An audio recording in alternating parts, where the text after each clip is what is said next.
तो हेलो दोस्तों, तो कैसे हैं आप लोग। आई होप बढ़िया होंगे, लाजवाब होंगे, शानदार होंगे। आज की क्लास शुरू करते हैं एक लाइन के साथ। वह है जो सतत है वो सफल है। मतलब जो सतत है, जो कंटिन्यू है, वही सफल है।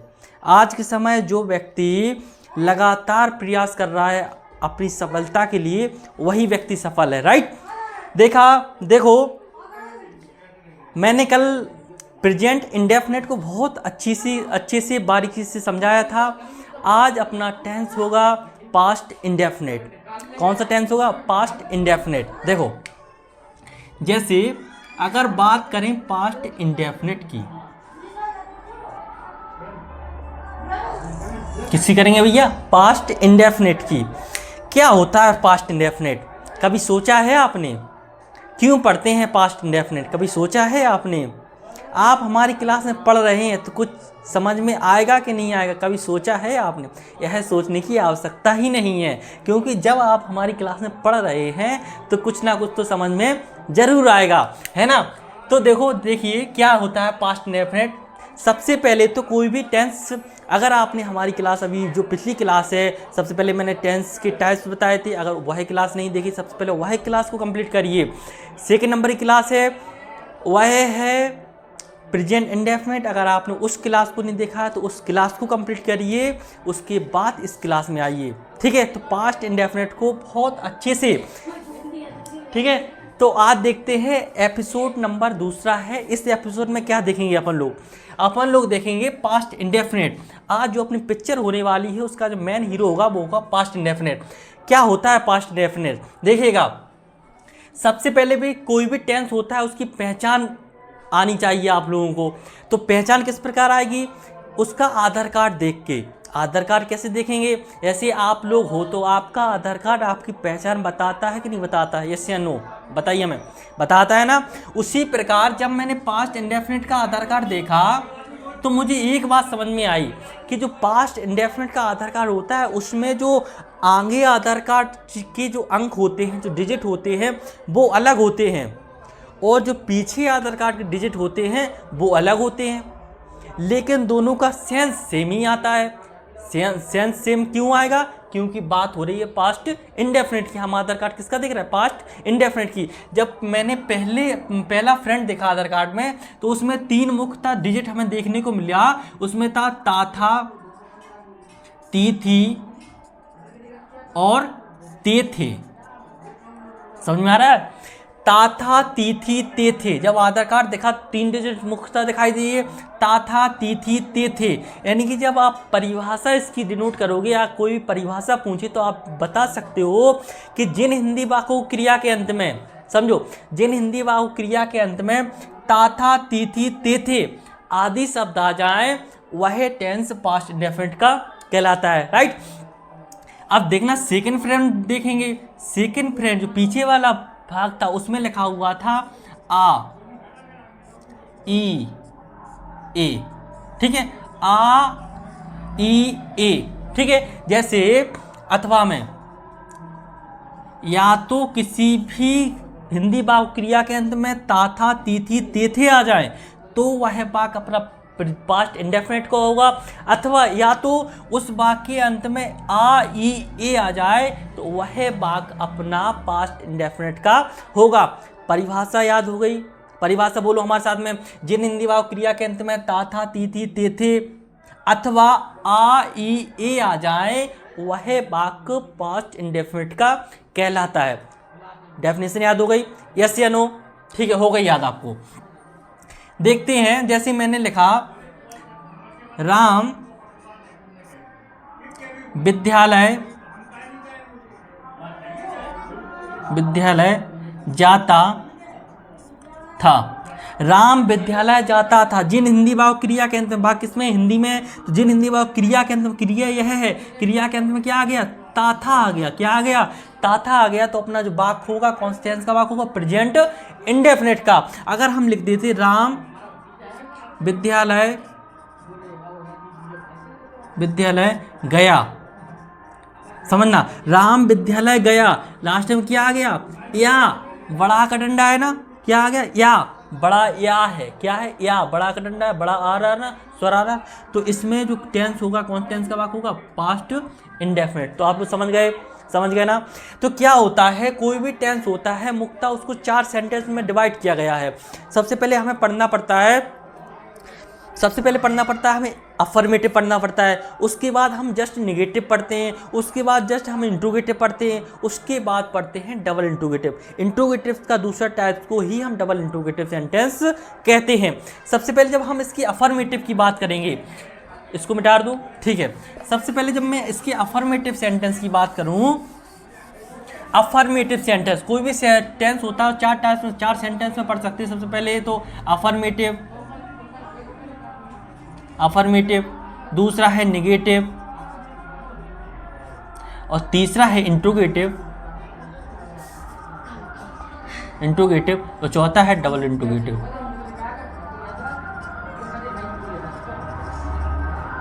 ठीक है, कोई भी टेंस हो आपको 4 प्रकार के टाइप्स के सेंटेंस हो उसमें इंक्लूड करना पड़ता है। सो सबसे पहले देखेंगे हम अफर्मेटिव सेंटेंस, ठीक है। जैसे मैंने लिखा मोहन खाना खाता था, मैंने क्या लिखा, मोहन खाना खाता था। कोई भी अफर्मेटिव सेंटेंस का नियम बना, मतलब इसमें पास्ट इंडेफिनिट का अफर्मेटिव सेंटेंस किस प्रकार बनाएंगे, सबसे पहले लिखेंगे हम सब्जेक्ट। रूल लिख लो भैया, रूल नंबर 1 अफर्मेटिव का, सबसे पहले लिखेंगे हम सब्जेक्ट। क्या लिखेंगे, सब्जेक्ट प्लस वर्ब की सेकंड फॉर्म, ठीक है। वर्ब की सेकंड फॉर्म के बाद लिखेंगे ऑब्जेक्ट प्लस अदर। अगर आपने इस रूल को फॉलो कर लिया तो आपका टेंस कहीं नहीं जाने वाला, ठीक है। सबसे पहले देखेंगे कर्ता, यानी कि सब्जेक्ट को हिंदी में बोलते हैं कर्ता। अब मोहन खाना खाता था, अब खाना कौन खाता था, खाने का काम कौन कर रहा है, मोहन, इसलिए अपना कर्ता कौन होगा, मोहन। सबसे पहले लिखेंगे हम मोहन, क्या लिखेंगे, मोहन, लिख लिया मोहन। इसके बाद जस्ट अपन को लिखना है V2, यानी कि वर्ब की सेकंड फॉर्म। तो वर्ब क्या होता है, मैंने बताया था, वर्ब को हिंदी में बोलते हैं क्रिया बोलते हैं। वर्ब को हिंदी में क्या बोलते हैं, क्रिया बोलते हैं। मैंने परिभाषा में बताया था कि जिन हिंदी वाक्यों क्रिया के अंत में, अब क्रिया के अंत में ताथा आ गया था, क्या आ गया, ताथा तीथी ते थे। अगर ये ताथा तीथी ते थे जिस भी अक्षर के साथ जुड़ा होगा वह अपनी क्या होगी, क्रिया होगी, वह क्या होगा, वर्ब होगा। जैसे ताथा किस में जुड़ा हुआ है, खा में, किसमें जुड़ा हुआ है, खा में, यानी खाना, एक क्रिया है खाना, तो उसकी हम सेकंड फॉर्म लगाएंगे। तो सबसे पहले उस सेकंड फॉर्म क्या होती है, एट की ईट, एट, ईटन होती है ना। सबसे खाना की सेकंड फॉर्म क्या होती है, एट होती है, क्या होती है, एट होती है। एट के बाद में प्लस ऑब्जेक्ट, कर्म क्या हो रहा है, किसको खा रहा है, द फूड को, किसको खा रहा है, द फूड को। समझ में आ गया। आप अफर्मेटिव सेंटेंस को कर लोगे। जैसे एक एग्जांपल और देखेंगे, जैसे मैंने लिखा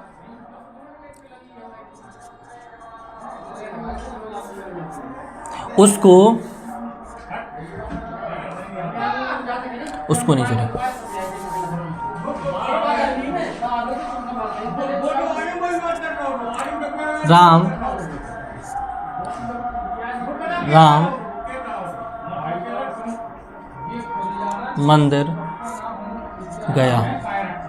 राम मंदिर गया। कौन से टेंस का वाक्य है जी बताओ पहले। सबसे जी टेंस होगा अपना पास्ट इंडेफिनिट। पास्ट इंडेफिनिट में कौन सा सेंटेंस है, affirmative, negative, interrogative, double interrogative है, अफर्मेटिव, क्योंकि इसमें नकारात्मक बात ही नहीं है। राम मंदिर गया, सबसे पहले लिखेंगे सब्जेक्ट क्या है, राम, सबसे पहले राम लिखेंगे। राम के बाद लिखेंगे वर्ब की सेकेंड फॉर्म, राम मंदिर गया। अब गया, यहाँ का बड़ा का डंडा आ गया, अब इसमें जुड़ा हुआ है गया में, तो यहाँ पर अपनी जो वर्ब होगी कौन सी होगी, जाना की गया, जाना क्रिया हो रही ना, जाना क्रिया हो रही गया, तो यहाँ पर सेकंड फॉर्म होती गया की बेंट, जाना क्या होती, बेंट। अब कहाँ गया, the temple, went to temple, या बोल सकते हो बेंट टू टेम्पल, TMP, ठीक है। तो आप सभी को पास्ट इंडेफिनिट का अफर्मेटिव सेंटेंस अच्छे से क्लियर हो गया। अगर मैं इसकी नेगेटिव सेंटेंस की बात करूं तो सोचना मत, देखना, अब मैं जब नेगेटिव सेंटेंस की बात करूं तो पता क्या होगा, मोहन खाना नहीं खाता था। अगर मैं इसकी नेगेटिव सेंटेंस की बात करूं तो इसमें क्या आ जाएगा, मोहन खाना नहीं खाता था,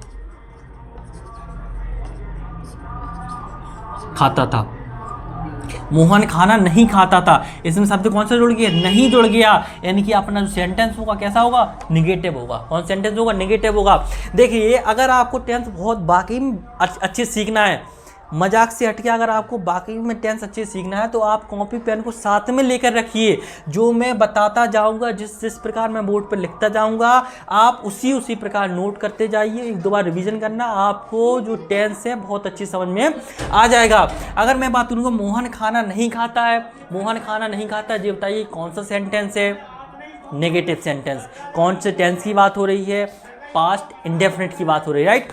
तो जैसे इसमें नियम क्या होता है, ये तो अफर्मेटिव सेंटेंस का रूल था, अब मैं इसको मिटा देता हूँ। अब मैं रूल लिखूंगा नेगेटिव सेंटेंस का। नेगेटिव सेंटेंस क्या होता है पास्ट इंडेफिनिट में, सबसे पहले आपको लिखना पड़ता है सब्जेक्ट। क्या लिखना पड़ता है, सब्जेक्ट। सब्जेक्ट के जस्ट बाद में आपको लिखना पड़ता है हेल्पिंग वर्ब, और हेल्पिंग वर्ब पास्ट इंडेफिनिट में एक ही प्रकार की होती है, वो होती है डिड। ठीक है, तो इसका रूल में क्या कहता है, सबसे पहले सब्जेक्ट लिखेंगे, इसके बाद हम हेल्पिंग वर्ब लिखेंगे। और आपको पता होना चाहिए कि पास्ट इंडेफिनिट की हेल्पिंग वर्ब एक ही टाइप की होती है, वो होती है डिड। कौन सी होती है, डिड। ठीक है, तो आप सब्जेक्ट के बाद लिख दो डिड, सीधा डिड, डिड। ठीक है, डिड के बाद अपन लिखेंगे नॉट। क्या लिखेंगे, नॉट, क्योंकि नेगेटिव सेंटेंस है। नॉट के बाद लिखेंगे अपन, क्या लिखेंगे,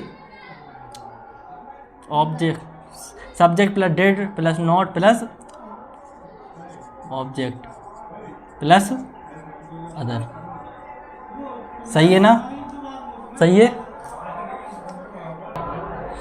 देखिए जो पास्ट इंडेफिनिट नेगेटिव सेंटेंस का रूल क्या होता है, सबसे पहले रूल नंबर 2, सबसे पहले लिखना पड़ता है सब्जेक्ट। क्या लिखना पड़ता है, सब्जेक्ट। सब्जेक्ट के जस्ट बाद लिखते हैं हम डिड। डिड होती है हेल्पिंग वर्ब। डिड क्या होती है, हेल्पिंग वर्ब होती है। तो सब्जेक्ट के बाद डिड लिखेंगे, डिड हेल्पिंग वर्ब एक ही प्रकार की होती है पास्ट इंडेफिनिट। पास्ट इंडेफिनिट की हेल्पिंग वर्ब क्या होती है, जल्दी बताओ, डिड होती है। क्या होती है, डिड होती है। यानी सब्जेक्ट के बाद डिड लिखेंगे, डिड के बाद हम नॉट लिखेंगे।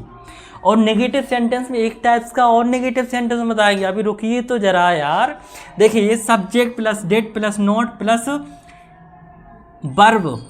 अब यहाँ पर जो मेन वर्ब होती है, मुख्य क्रिया होती है, क्रिया होती है, यहाँ पर वर्ब की सेकंड फॉर्म नहीं लगाएंगे। क्यों नहीं लगाएंगे, क्योंकि अपन लोग पढ़ रहे हैं नेगेटिव सेंटेंस। नेगेटिव सेंटेंस कौन से सेंटेंस का पढ़ रहे हैं, हम पढ़ रहे हैं पास्ट इंडेफिनिट का। इसलिए हम पास्ट इंडेफिनिट में नेगेटिव सेंटेंस में वर्ब की सेकंड फॉर्म। ठीक है, तो आपने रूल देखा कि subject plus did plus not plus verb plus object plus other. अब यहाँ पर वर्ब की सेकंड फॉर्म नहीं लगाएं। क्यों नहीं लगाएं, क्योंकि हम पढ़ रहे हैं नेगेटिव सेंटेंस। नेगेटिव सेंटेंस में हम सब्जेक्ट के बाद डिड लगाएंगे, यानी कि हेल्पिंग वर्ब लगाएंगे, और हेल्पिंग वर्ब एक ही प्रकार की होती है, वह होती है डिड। इसके बाद जो वर्ब की सेकंड फॉर्म नहीं लगाएंगे। वर्ब की सेकंड फॉर्म कब लगती है, वो लगती है अफर्मेटिव सेंटेंस में, प्रेजेंट इंडेफिनिट टेंस में। ठीक है, बनाएंगे तो बनाएंगे कैसे इसको, सबसे पहले लिखेंगे मोहन। क्या लिखेंगे, मोहन। मोहन के बाद में क्या लिखना है आपको, डिड लिखना है। क्या लिखना है, डिड लिखना है। मोहन डिड हो गया। डिड के बाद क्या लगाएंगे, हम नॉट लगाएंगे। क्या लगाएंगे, नॉट लगाएंगे। नॉट के बाद वर्ब। वर्ब क्या है, खाना, तो ईट हो जाएगा, ईट द फूड। ठीक है, क्लियर है। ठीक है, आप लोग अफर्मेटिव सेंटेंस और नेगेटिव सेंटेंस को अच्छे से बना लोगे। एक प्रकार का नेगेटिव सेंटेंस, जैसे आपने इस रूल को कॉपी कर लीजिए भैया, नोट कर लीजिए, स्क्रीनशॉट ले लीजिए, इसको बड़ी सी याद कर लेना, आप लोग नेगेटिव सेंटेंस बना लोगे। एक नेगेटिव सेंटेंस में आपने देखा होगा, जैसे इसमें अगर मैं लिख दूँ मोहन, मोहन खाना कभी नहीं खाता है, कभी नहीं खाता है। नेगेटिव में दूसरा टाइप बता रहे हैं हम, मोहन खाना कभी नहीं खाता है। अगर यहाँ पर कभी शब्द जुड़ गया, पता, कभी शब्द जुड़, जैसे मोहन खाना नहीं खाता है, तो मोहन ने खाना पहले खाया होगा, उसके बाद नहीं खाता, उसने बंद कर दिया खाना। लेकिन मोहन खाना कभी नहीं खाता है, उसने बचपन से ही खाना नहीं खाया है। इसका मतलब जैसे मोहन मंदिर जाता था, मोहन मंदिर नहीं जाता था, यानी कि मंदिर पहले जाता था। समझो, मोहन मंदिर नहीं जाता था यानी कि मंदिर पहले जाता था, लेकिन मोहन मंदिर कभी नहीं जाता है यानी कि मोहन मंदिर कभी नहीं गया। जब कभी नहीं शब्द जुड़ जाए तो यहाँ पर कभी नहीं की मीनिंग्स होती है नेवर। कभी नहीं की मीनिंग्स होती है नेवर, और जो सेंस आएगा वो अफर्मेटिव सेंस आएगा इसमें। इसका रूल देखो क्या होता है। सबसे पहले हमें लिखना पड़ता है सब्जेक्ट। क्या लिखना पड़ता है? सब्जेक्ट। सब्जेक्ट के बाद में हम लोग लिखेंगे नेवर। क्या लिखेंगे? नेवर। नेवर। नेवर के बाद में वर्ब की सेकंड फॉर्म। वर्ब की सेकंड फॉर्म, क्योंकि सेंस किसका आ रहा है? अफर्मेटिव सेंटेंस का आ रहा है। अफर्मेटिव सेंटेंस में देखा था आपने, सब्जेक्ट लिखा था, वर्ब की सेकंड फॉर्म लिखी थी। बस यहाँ पर कभी नहीं की मीनिंग हो जाएगी, कभी नहीं की मीनिंग होती है नेवर। तो subject plus never plus verb की सेकंड फॉर्म प्लस ऑब्जेक्ट और अपना अदर, और अपना जो वाक्य बनके तैयार हो गया। ठीक है, तो इसको बनाएंगे कैसे? सबसे पहले लिखेंगे Mohan. Mohan, Mohan never. Mohan never. Verb की सेकंड फॉर्म क्या है? होती है एट होती है। तो at the food. At the food. ठीक है, तो Mohan never at the food. एक एग्जांपल और देखेंगे, जैसे मैं लिख दूं यहां पर कमलेश मंदिर कभी नहीं जाता था। ठीक है, इसको बनाएंगे कैसे? सबसे पहले लिखेंगे सब्जेक्ट। सब्जेक्ट क्या है? यहाँ पर कमलेश है। कमलेश के बाद है कभी नहीं की मीनिंग नेवर लिखेंगे। सबसे पहले नेवर आएगा यहाँ पर। नेवर के बाद वर्ब की सेकंड फॉर्म, जाना की सेकंड फॉर्म क्या होती है? वेंट होती है। तो नेवर वेंट। ऑब्जेक्ट कहाँ जाता है? मंदिर। Went to temple. ठीक है, आप लोग पास्ट इंडेफिनिट में अफर्मेटिव नेगेटिव पूरा क्लियर है? ठीक है, राइट। अब देखते हैं इसका इंट्रोगेटिव सेंटेंस। तो इंट्रोगेटिव सेंटेंस क्या होता है? कोई भी वाक्य की शुरुआत में अगर क्या शब्द जुड़ जाए। ठीक है, देखो इंट्रोगेटिव सेंटेंस, जैसे इंट्रोगेटिव सेंटेंस क्या होता है? इंट्रोगेटिव सेंटेंस दो टाइप से होता है। एक तो जिसके वाक्य की शुरुआत में क्या शब्द जुड़ जाए। वाक्य की शुरुआत में, हिंदी वाक्यों की शुरुआत में क्या शब्द जुड़ जाए तो वह होता है अपना इंट्रोगेटिव सेंटेंस। और जब WH वर्ड यानी जो फैमिली के सदस्य होते हैं, जैसे क्यों आ गया, क्यों, कब, कहाँ, कैसे, इतने प्रकार के, जैसे कैसे, किसको, इतने प्रकार के शब्द अगर वाक्य के बीच में आ रहे हैं, कोई भी वाक्य के बीच में क्यों, कब, कहाँ, कैसे अगर वाक्य के बीच में आ रहा है तो वो इंट्रोगेटिव सेंटेंस का सेकंड टाइप होता है। उसको हम कंपलसरी भाषा बोलते हैं डबल इंट्रोगेटिव सेंटेंस, राइट। तो क्या होता है, जैसे मैंने अभी लिखा था कमलेश बाजार जाता था। कौन टेंस का वाक्य है? ये होगा पास्ट इंडेफिनिट का। आप जी बताइए पास्ट इंडेफिनिट में कौन सेंटेंस है? यह होगा अफर्मेटिव सेंटेंस। अफर्मेटिव सेंटेंस अगर हमने यहाँ पर क्या शब्द जोड़ दिया, क्या शब्द जोड़ दिया तो यह होगा अपना इंट्रोगेटिव सेंटेंस। इसको बनाएंगे कैसे? इसको बनाने का एक तरीका है, सबसे पहले दोनों रूल लिख देंगे हम यहाँ पर। हम इस टाइप नंबर 1 को भी लिख देंगे और टाइप नंबर 2 यानी रूल नंबर 1 को लिखेंगे इंट्रोगेटिव सेंटेंस में। सबसे पहले हम रूल नंबर 1 इसको लिखना पड़ता है। सबसे पहले हम हेल्पिंग वर्ब से स्टार्ट करते हैं। हेल्पिंग वर्ब HB पता है डेड होती है, यहाँ पर मैंने नहीं लिखी है, ठीक है। इसके बाद सब्जेक्ट लिखेंगे। सब्जेक्ट के बाद में अगर नॉट है, अगर वाक्य में नहीं शब्द है तो सब्जेक्ट के बाद में नॉट लिखेंगे, अगर नहीं है तो हम नहीं लिखेंगे, ठीक है। तो अगर हम कोष्टक में इसको लिखते हैं नॉट, अगर हो तब लगानी है, नहीं हो तो नहीं लगानी, इसलिए हमने कोष्टक में लिख दिया नॉट के बाद में लिखते हैं हम वर्ब। क्या लिखेंगे? वर्ब की फर्स्ट ही फॉर्म लगाएंगे। वर्ब के बाद लिखेंगे ऑब्जेक्ट, ऑब्जेक्ट के बाद प्लस अदर और लास्ट में क्वेश्चन मार्क चिन्ह, ठीक है। ये तो रूल नंबर अपना इंट्रोगेटिव सेंटेंस का पहला टाइप होगा। दूसरा रूल देखो, दूसरा रूल कैसे लिखेंगे? सबसे पहले WH वर्ड्स यानी कि बोल सकते हैं क्वेश्चन मतलब क्वेश्चन वर्ड्स बोलते हैं ना, क्वेश्चन वर्ड, तो यानी कि प्रश्नवाचक शब्द बोलते हैं इसको। जैसे इसमें WH वर्ड यानी बोल सकते हो प्रश्नवाचक शब्द बोलते हैं। प्रश्नवाचक शब्द को इंग्लिश में क्या बोलते हैं? क्वेश्चन वर्ड बोलते हैं ना, क्वेश्चन वर्ड बोलते हैं, ठीक है। तो क्यू भी लिख दो अपन, क्यू भी क्वेश्चन वर्ड, ठीक है। इसके बाद लिखेंगे हम हेल्पिंग वर्ब। क्या लिखेंगे? HB helping verb. इसके बाद लिखेंगे सब्जेक्ट। इसके बाद में क्या लिखेंगे पता है? सब्जेक्ट बाद में फिर अगर नॉट है तो नॉट लगा देंगे, नहीं है तो नॉट लगा देंगे, नहीं है तो नहीं लगाएंगे। प्लस में वर्ब लिखेंगे, वर्ब प्लस ऑब्जेक्ट, वही सेम प्रक्रिया है, प्लस अदर, लास्ट में कोई क्वेश्चन मार्क चिन्ह। ठीक है, ठीक है। दो टेंस देखते हैं, वहां से इंटीग्रेटेड समाप्ति की ओर है। सबसे पहले क्या कमलेश बाजार जाता था, कौन टेंस है, पास्ट इंडेफिनिट में इंटीग्रेटेड सेंटेंस। सबसे पहले क्या बनाएंगे, सबसे पहले देखना पड़ेगा हमें हेल्पिंग वर्ब से स्टार्ट करेंगे। तो इसकी हेल्पिंग वर्ब क्या होती है, पास्ट इंडेफिनिट की हेल्पिंग वर्ब एक ही प्रकार की होती है, वो होती है डेड। कौन होती है, डेड होती है। सबसे पहले हम लिखेंगे डेड। सॉरी यार, माइक मैं भूल गया था बीच में। आप लोग अगर आवाज़ थोड़ी भी कम